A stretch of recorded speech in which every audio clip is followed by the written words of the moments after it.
Impossible de le convaincre de revenir un jour dans un grand film.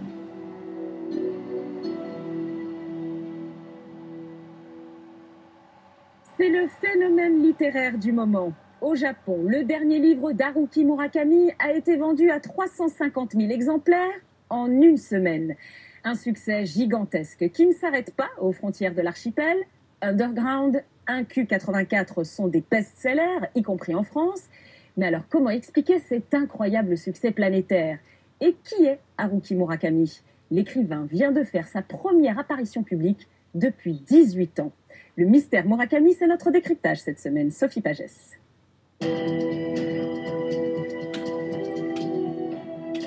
C'est un homme qui préfère l'ombre à la lumière. Haruki Murakami, écrivain nippon au succès mondial. Il y a un mois sortait au Japon son dernier livre, imprimé dès la première semaine à 1 million d'exemplaires. J'ai vu à la télévision que cette librairie allait le vendre à partir de minuit. Alors j'ai couru ici en espérant qu'il me reste des exemplaires.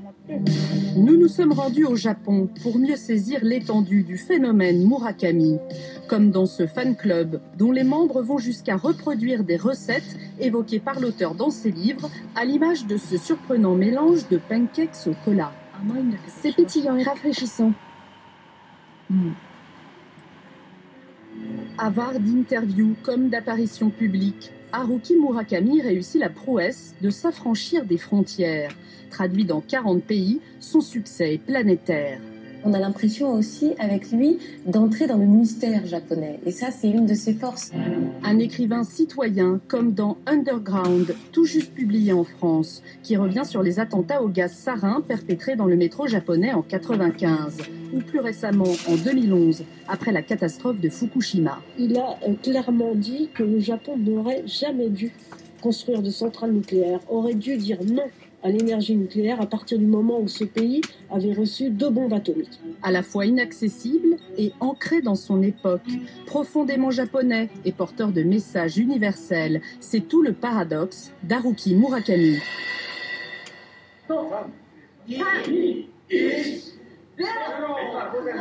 Minuit pile, le 12 avril dernier.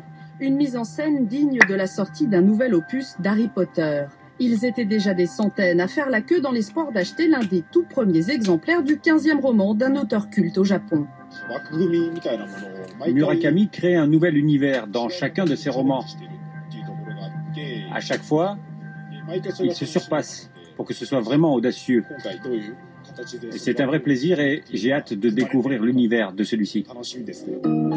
L'incolore Tsukuru Tazaki et ses années de pèlerinage. Un titre à rallonge pour ce roman initialement tiré à 500 000 exemplaires qui, dès sa première semaine de parution, bénéficiait d'1 million de copies supplémentaires. Des chiffres spectaculaires dont témoigne Nayoa Iki, directeur d'une librairie du centre de Tokyo.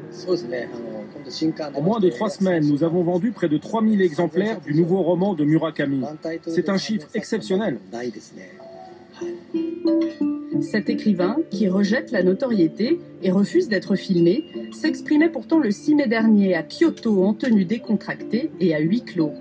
Face à 500 personnes tirées au sort, Murakami interpelle ainsi son auditoire. « S'il vous plaît, considérez-moi comme une espèce en voie de disparition et contentez-vous de m'observer tranquillement de loin. » Installée depuis plus de 10 ans au Japon, Karine Poupée est journaliste.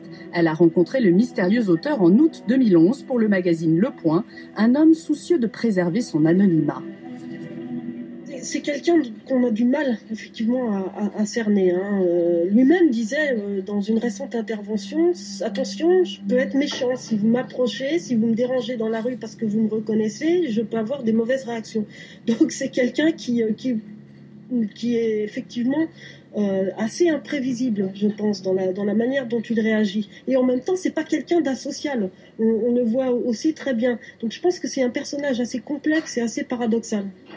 S'il compte des admirateurs par millions à travers le monde, c'est dans son pays d'origine que l'écrivain fait l'objet d'une sorte de vénération.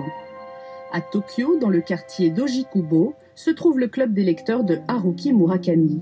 Des fans inconditionnels, au Japon on les appelle les harukistes. On repère les passages qui nous plaisent le plus, ceux dont on a envie de discuter, et on échange comme ça avec les autres membres du club.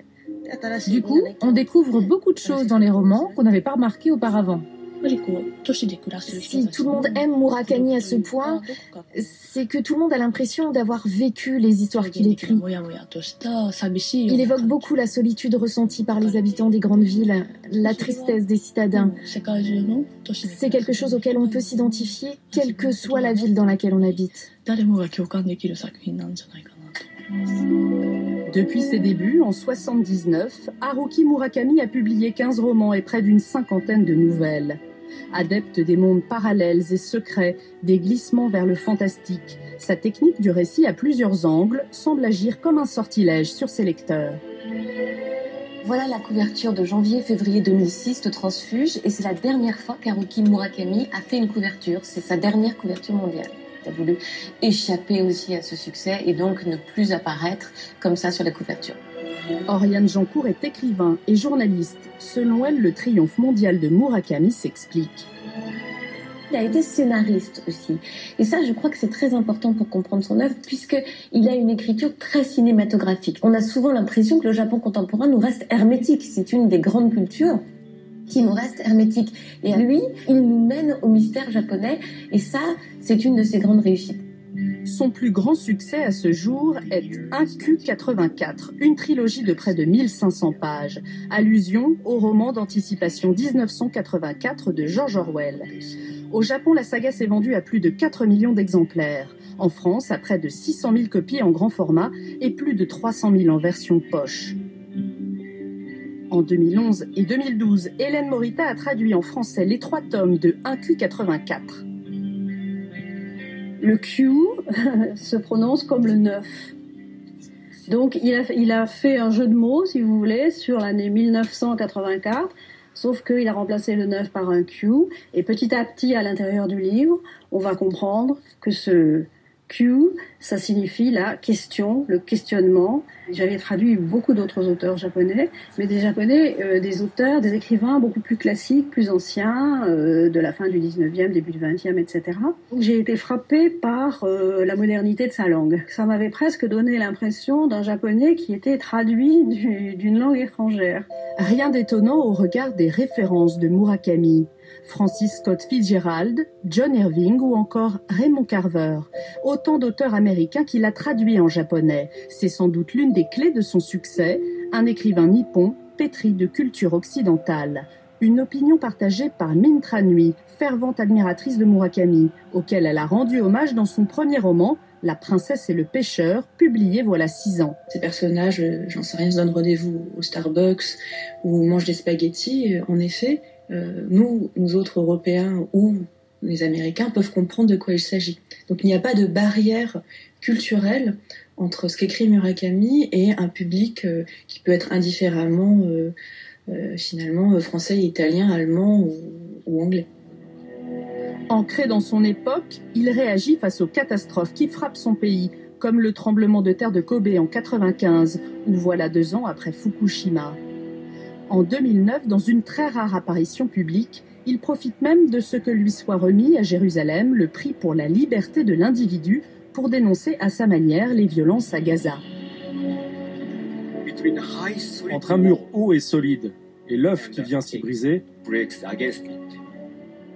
je serai toujours du côté de l'œuf.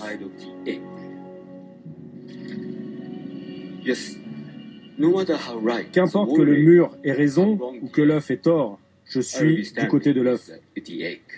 Donné plusieurs fois favori pour le prix Nobel de littérature, Murakami semble dans l'immédiat bien parti pour battre tous les records de vente.